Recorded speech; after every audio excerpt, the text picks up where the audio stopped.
as a Tacoma native, I've seen a lot of companies come and go. And I've seen a lot of people do cool things and kind of run out of steam. But you guys seem to like continue to elevate from not only just doing clothing, but like throwing concerts in the store and then like doing events outside of the store, doing open mic nights, and then doing the upstream stage and see and what I admire about it is that like you could set up shop and do awesome things, make lots of money, get rich, and take your shop somewhere else to make more money. But you guys stay here and you invest in the community, and you do awesome things in the community for people in Tacoma. Like what keeps you here? Because I know you spent time away and came back. Like what keeps you here? For us, it's all about what we started with, right? So when we started the company, and the reason why we wanted to start the company, even in our younger years when we had like our first brands in high school and stuff like that, it was all about access, right? So like there just was no access to things, and so what we wanted to do was change the accessibility then, and then we knew that we could do that by getting out there and being in the right circles and being in the scene and immersing ourselves into the industry outside of like spending money, right? Just being involved, and it just was always a bummer to us that there was nothing like that in Tacoma. Yeah. And then we saw the attempts, like you said, yeah. Things have come and gone. Yeah. The cool was very much like what we are, but I would just say before its time, really. Right. And we saw why, and we knew why. Even then, we knew why. But we thought, oh yeah, this is exciting. It's going to work regardless. Like it'll just happen because this is happening right now. Yeah. And then we learned like, oh, it takes. That experience let us know that it certainly takes more than that. We already knew that it takes more than just having the right products, but we learned from that experience, certainly through observation, that you need to be more hands-on. Knowing what advice would you give yourself right now, where you are right now, to the person that you were when you started the business? You are reading my mind. You're taking the words out of my brain. I think the only thing that I would tell my former self is,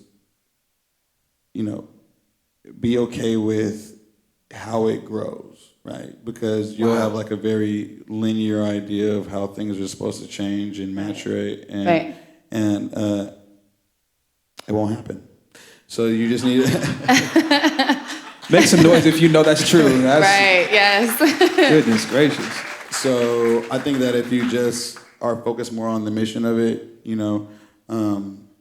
it hasn't stuck yet, but I often tell and write on like the whiteboard in the office, like, have passions, not expectations, because you really never know how things are going to turn out. But if you're pursuing them wholeheartedly, then like it doesn't really matter. Right. Honestly, at the end of the day, you literally feel as though it doesn't matter when you've gone through it. You're like, oh, well, we made it to the end of the tunnel, and that's like what your parents would tell you. Like, your parents would tell you. My mother was a fashion designer who should have went to New York. She was good enough to do it and didn't go for love, and opened her store and did phenomenal things and raised me and so on and so forth. So she she did something right, 100%, and he makes no mistakes, but I think that taught me all of that taught me that, oh yeah, you should just see this through, regardless of what happens. Just see it through and continue it if that passion still burns. The moment that the flicker goes out, you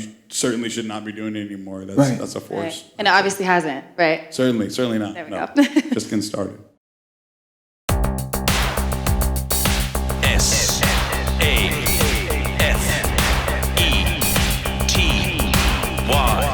Safety dance.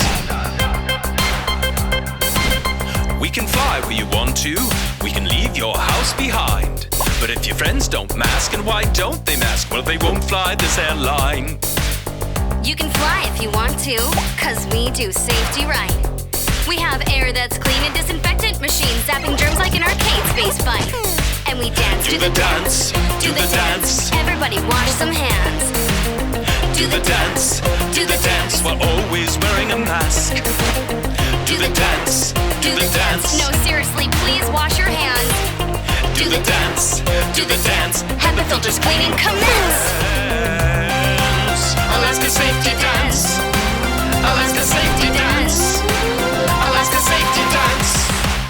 Can you tell us a little bit about your experience working with beats? Yeah. So I work for Beats One, which is a live stream 24/7, 365 on Apple Music. We have 27 radio shows. Ebro Darden is a gentleman who, he's a Pacific Northwest native as well. Yes. Clap. Yep.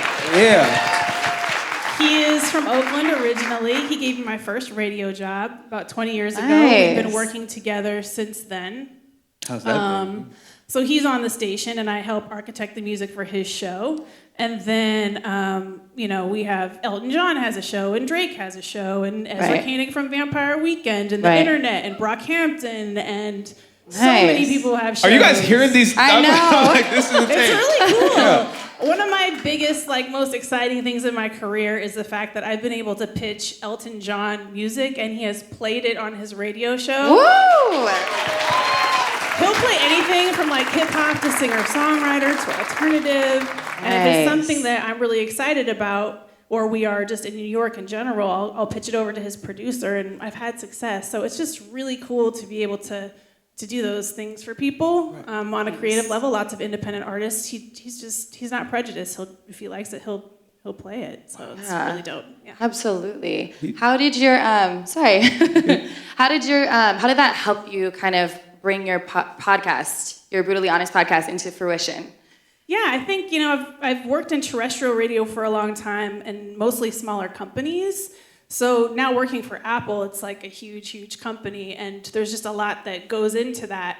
And I think that I started my podcast because I kind of didn't want to get lost in the monolith of a giant corporation and become kind of like a cog in a wheel. I wanted to feel like I still had, my own voice too. Yeah. I've always been a creative conduit for others, and that's what I spend all my days doing, is making creatives shine, whether it's me working on Ebro's music and giving him the best music to present to the world, or me finding talented artists to give to him to present to the world. So I'm always kind of behind the scenes doing these things, and you can kind of get lost in the shuffle. Yeah. Then also I became a mom. So Yes. I was... Yay! Thank you. I have a little girl, and I think the Apple job and the mom thing collided at the same time, and I just felt like I was losing myself a bit. Yeah. And I just needed to I had something that I wanted to say. Yeah. And I wanted to say it on a nuanced platform that wasn't 280 characters or a little tiny video clip or something. Right. So that I could give it the proper context, because I was just going through so much. And so that's where Brutally Honest came from. And it is brutally honest. Brutally Yes. honest. Yes. I'm always a little surprised that because I'll go into it, I'll see what it's about. You'll tweet kind of the subject or the title. I'm like, okay, yeah, right. And then I play it. I'm like, this is not what I thought she was gonna say, but it makes sense. I'll go into it with an opinion, and I'm like, wow, I'm wrong. But you're not wrong. It's just, I think everybody has their way of looking at things, and I think True. in a time where we're all forced to have opinions about everything all the time in real time, and we have to react on Facebook, or we have to like it, or we have to dislike it, or we have to double tap it, or we have to, be outraged about something. I think it's important to take a step back and think about it, and then present a thoughtful analysis, as opposed to a trigger happy kind of emotional analysis. So that's what the podcast is about, is trying to make myself sit back and think about it, and then present how I feel, instead of just trying to do it emotional vomit in the moment. could you expand on how you went about curing yourself? Because it sounds magical when you just say but I know it took work, and it took consistency, and it took going through some uncomfortable times, but yeah. Well, the root of all health, from what I've learned, is in the gut. So if your gut is messed up, you will attract disease. And so from my experience, and this is not me preaching, but I'm gluten-free, I don't eat meat, I'm vegan, I don't really eat sugar, and all of those things, because I had destroyed my body with antibiotics for a number of years, and because I was eating not super healthy for a long time. I thought I was doing great. I was eating eggs and dairy, and I thought I was doing all the right things, but the truth is I was just destroying my gut. And so when you destroy your gut, the disease comes in. You have to heal your gut, and you have to do it through diet. And it has to be consistent. And so I went on a 30-day raw fast nothing but raw vegetables and fruits. It was extremely difficult. I also got sicker during that process as my body was trying to detox it. But man, when I turn the corner, like I wake up and I have energy and I can put one foot in front of the other and I can think clear. I don't have brain fog. I was having brain fog. I was so tired and it was just miserable. And it was crazy to think, wow, you can really cure yourself through diet. And I'm just a living example that you can. Yeah. And now I'm meeting more and more people that are reversing all different kinds of disorders through diet. I have a friend who she was bedridden. She was gonna die. And she cured herself through diet. Yeah. Wow. That is amazing. Yeah.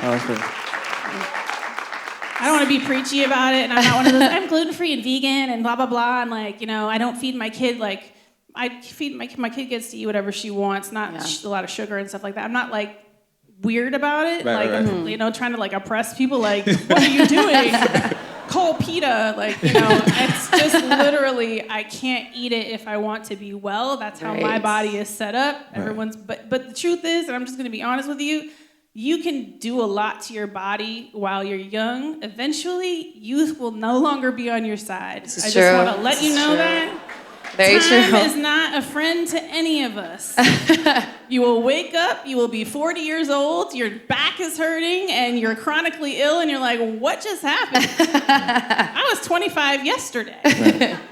So. Yeah, but I mean, curing yourself, that's like a huge success in itself. And I'm sure even just like with your podcast and being able to be where you are, like you said, when you were looking at what used to be Kinko's, seeing where you are today. So knowing all of that stuff, how do you define success? Now I define success as taking my vacation time. There you go. Yeah. There you go. Because I literally never did that for so long. I never took days off. And again, and this is what I say in the office all the time to like the young interns and people coming up like, one day you're gonna wake up and you're gonna be 40. Like that's like my favorite thing to say now to people. But I'm like, take your vacation time. Yeah. Like when you had the energy, you didn't have kids, and you didn't have things kind of holding you back in certain ways, go explore the world, take that time off, make sure you take time to relax amongst the grind. I think this whole like hustle until you don't have to introduce yourself and you can sleep when you're dead and all of these things, like cool story, bro. But like go ahead and enjoy your life while you're also trying to get things done. Right. Trust me, like you can walk away from Twitter for a week and it will not matter because there's gonna be a brand new slew of things to be upset about next week. Right. And you might miss a few songs, but you can go back and check them on Apple Music and you'll be all right. Right. So I think success is just the freedom of being able to move around a little bit and have some time to myself, Absolutely. And that's a rarity as a careerist and a mom. Right. Yeah, absolutely. We're Alaska Airlines, and we offer free chat, so you can LOL with your BFF without any FOMO. Because THWF. That means that's how we fly. We just made that up. Without further ado, ladies and gentlemen, the amazingly talented Choklate. This song is called Big Old City, and I wrote it for one of my producers who was going through a really tough time, as was I. So I hope you like it. So many days go by before I recognize so much stuff inside. It's like I strive to hold it all in at night. I get lost in my thoughts, 'cause no one can resolve this never-ending quiet. Why is it so quiet? All alone in a big old city. Someone to hold would be really, really nice. I try to be so unfazed, but I'm afraid I'm failing. So alone, craving real love. When all of my ways, I can see I'm amazing. With all of this grind I got survive. Getting lost in all of my thoughts, 'cause no one can resolve just how quiet it is. Why is it so quiet? All alone in a big old city. Someone to hold would be really, really nice. I try to be so